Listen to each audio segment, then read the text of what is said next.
ქარელის მუნიციპალიტეტის მერი ზაზა გულიაშვილი თანამდებობაზე უკვე 12 წელია იმყოფება და ის კიდევ 4 წელი უხელმძღვანელებს მუნიციპალიტეტს. გულიაშვილი მერობის პარალელურად მისი ქონება დეკლარაციის მიხედვით, რომელიც 2018-2025 წლებს მოიცავს, მნიშვნელოვან ტრანსფორმაციას ასახავს. 2018 წლის 25 აპრილს ჩაბარებული დეკლარაციის მიხედვით ზაზა გულიაშვილი 100%-იან საკუთრებაში ფლობდა შემდეგ ქონებებს. უძრავი ქონება, არასაცხოვრებელი ფართი, სასაწყობე ფართი, 136.2 კვადრატული მეტრი. საქართველოში, ქარელში, სოფელი ბრეთის მეურნეობაში, რომელიც შეძენილი იქნა 2017 წელს. ბინა 80 კვადრატი მდებარე ქალაქ თბილისში შეძენილი 2016 წელს ნასყიდობით 31,500 ამერიკული დოლარი. მიწის ნაკვეთი მდებარე ქალაქ ქარელში, სოფელი ბრეთის მეურნეობაში, შეძენილი 2000 წელს 6000 დოლარად. ბინა 93 კვადრატული მდებარე ქარელის რაიონში, სოფელი ბრეთის მეურნეობა, შეძენილი 1993 წელს მემკვიდრეობით. ბინა 47 კვადრატული მდებარე ქალაქ თბილისში შეძენილი 2008 წელს ნასყიდობით 28,000 ამერიკულ დოლარად. მოძრავი ქონება, რომელთა ღირებულება აღემატება 10,000 ლარს, მსუბუქი ავტომანქანა Mercedes-Benz, 2003 წლიანი შეძენილი 2012 წელს 5,300 ამერიკულ დოლარად. სასოფლო-სამეურნეო მოტორიზებული ტექნიკა, ბორბლიანი ტრაქტორი ისეკი შეძენილი 2016 წელს 6,000 ამერიკულ დოლარად. ქარელის მერი ზაზა გულიაშვილი და მისი მეუღლე მარიამ იმერლიშვილი გულიაშვილი ფლობენ შემდეგ ქონებას, რომელიც ასახულია 2025 წლის 16 აპრილს ჩაბარებულ დეკლარაციაში.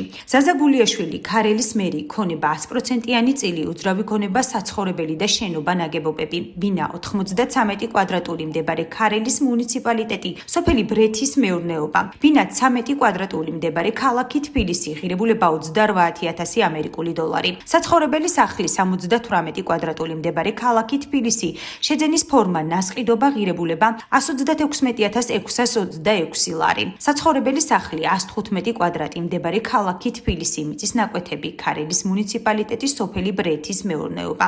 ზაზა გულიაშვილი ფლობს 7 მიწის ნაკვეთს ქარელის მუნიციპალიტეტს სოფელ ბრეთის მეურნეობაში. სასოფლო-სამეურნეო მოტორიზებული ტექნიკა, ბორბლიანი ტრაქტორი ისეკი, შეძენილი ნასყიდობით 07.06.2016 წელს, ღირებულება 6,000 ამერიკული დოლარი. სამეწარმოო საქმიანობა, შეპესე ფალავანი, 100%-იანი წილის მესაკუთრე, თუმცა წილი გადანდობილია. მარიამ იმერლიშვილი გულიაშვილი, მეუღლე, ქონება, უძრავი ქონება, ავტოფარეხი 13 კვადრატული მეტრი, მდებარე საქართველოში 100% წილი, შეძენის ფორმა, ნასყიდობა 2021 წელი, ღირებულება 35,000 ამერიკული დოლარი. სამეწარმოო საქმიანობა, ინდივიდუალური მეწარმე, ინდმეწარმე მარიამ გულიაშვილი, დარეგისტრირებულია 26.08.2010-მდე უვადოდ. ზაზა გულიაშვილის ქონებრივი მდგომარეობის შედარება ხატყოფს მნიშვნელოვან ზრდას, როგორც უძრავი ქონების, ისე შემოსავლის კუთხით, რასაც თან ახლავს მსხვილი ფინანსური ვალდებულებები. უძრავი ქონება და ზრდა, მსხვილი შენაძენები. 2018-2025 წლებში ზაზა გულიაშვილმა შეიძინა რამდენიმე ახალი საცხოვრებელი ფართი თბილისში.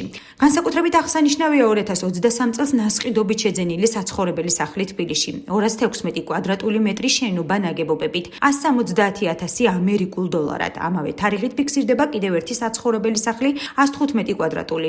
მიწის ნაკვეთების ზრდა 2018 წლის დეკლარაციაში მითითებული მიწის ნაკვეთებთან ერთად 2025 წლის დეკლარაციაში დამატებულია რამდენიმე ახალი ნაკვეთი ქარელის მუნიციპალიტეტში, სოფელ ბრეთის მეურნეობაში, რომლებიც შეძენილია 2018 წლის შემდეგ, მაგალითად 4,996 კვადრატული 2019 წელს, 5,000 კვადრატული 2018 წელს, 11,000 კვადრატული 2024 წელს. მეუღლის შენაძენი 2025 წლის დეკლარაციაში ასევე დაფიქსირებულია მეუღლის მარიამ იმერლიშვილი გულიაშვილის მიერ 2021 წელს 3,500 ამერიკულ დოლარად შეძენილი ავტოფარეხი თბილისში. უძრავი ქონების ცვლილება 2018 წელს მითითებული ბინა, შეძენილი 2016 წელს 31,500 ამერიკულ დოლარად, 2025 წლის დეკლარაციაში აღარ ფიქსირდება. შემოსავლების ცვლილება, ხელფასი, ქარელის მუნიციპალიტეტის მერის თანამდებობაზე მიღებული წლიური შემოსავალი გაიზარდა 2017 წლის მონაცემებით, ეს იყო 36,618 ლარი, ხოლო 2024 წლის მონაცემებით 59,122 ლარი.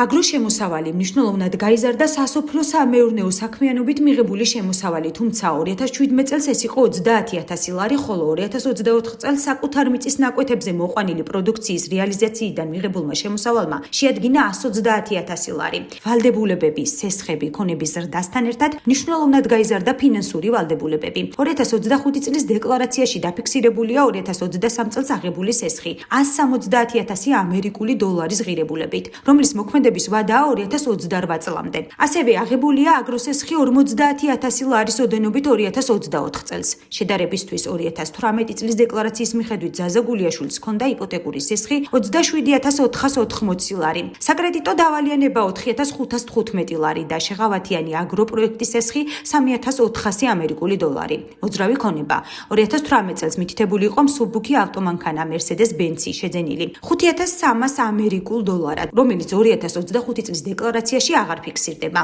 ორივე დეკლარაციაში შენარჩუნებულია 2016 წელს შეძენილი ბორბლიანი ტრაქტორი.